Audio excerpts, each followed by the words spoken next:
Yeah, born and raised New Zealand, Lower Hutt, New Zealand, small town in Wellington.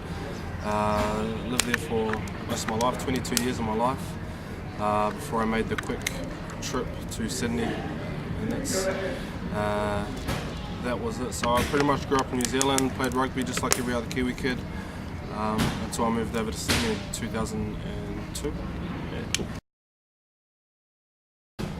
The thing that fascinated me most was the UFC. I used to watch UFC back in New Zealand, so that was always a big thing, a big part of my life as far as TV, because I was lazy as. So yeah, I was at a video shop and went looking for UFC DVDs or anything like that to watch, and there was on top of the video shop was an MMA gym. I didn't know that, but while I was looking at the DVDs, I could hear the floor shaking above me. The floor was shaking, and dust was falling down. Dust was falling down to the DVD, and I was like, "Fuck, what the fuck is that?" So I put the DVD down. I walked out the shop, and beside there was just a small one-door entrance going up these stairs, and on the door it said Lions Den. And back then, anyone who knew MMA, they knew the Lions Den. You know, it was a real big gym. So I was like, "Oh my God, Ken Shamrock's here!" You know, so I was like, "Oh wow!" So I went upstairs, and I just saw everyone boxing, everyone wrestling, everyone doing everything, and I was like, "Fuck, I finally found a place to train." You know, I never had that in NZ, so I stayed there five years. First 5 years of my career was at the Lions Den in Sydney. I started off really well. I was 7-0 as a pro, and then I had a real tough fight against the real veteran, Brian Eversole. Awesome guy, awesome fighter, who's now in the UFC, and someone I've trained with, done a lot of training with and stuff like that, and helped. So, great person. He was my first loss. It was tough, but you know, it's been kind of up and down, a lot of ups and downs. I went to Vegas first time. That was for season 13 of The Ultimate Fighter. Things didn't work out. They cancelled my weight class, and so they went with welterweight, so I was unable to do that. Also went for season 15, I think it was season 15. They did the exact same thing. They cancelled my weight class again.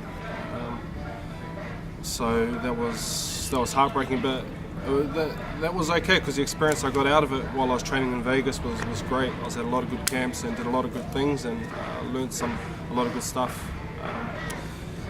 Then third time was Battle of the Smashers, Australia vs UK. Now that was for me, that was one that really hit home. That when I didn't make that was I had a lot of support. I had a lot of people picking me to be on the show, blah blah blah, whatever.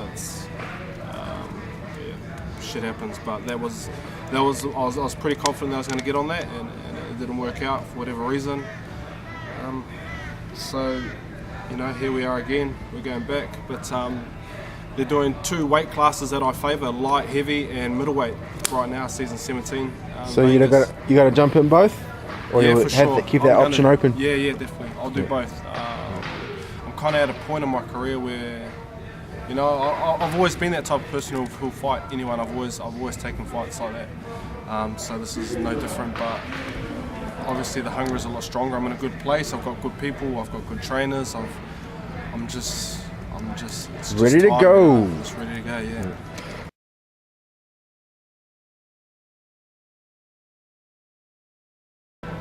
It's everything, man. Yeah, I mean, anyone who does anything wants to be at the top of it. You know what I mean? You don't do something if you don't want to be the best at it. You know, the UFC is where it's at. You know, if I was playing rugby, I wouldn't stop until I made the All Blacks. If I was playing golf, I wouldn't stop until I was on the pro circuit. That's just it, man. If you're not in it to be the best, man, waste of time. It's a waste of time. I see it as a waste of time. There's no point.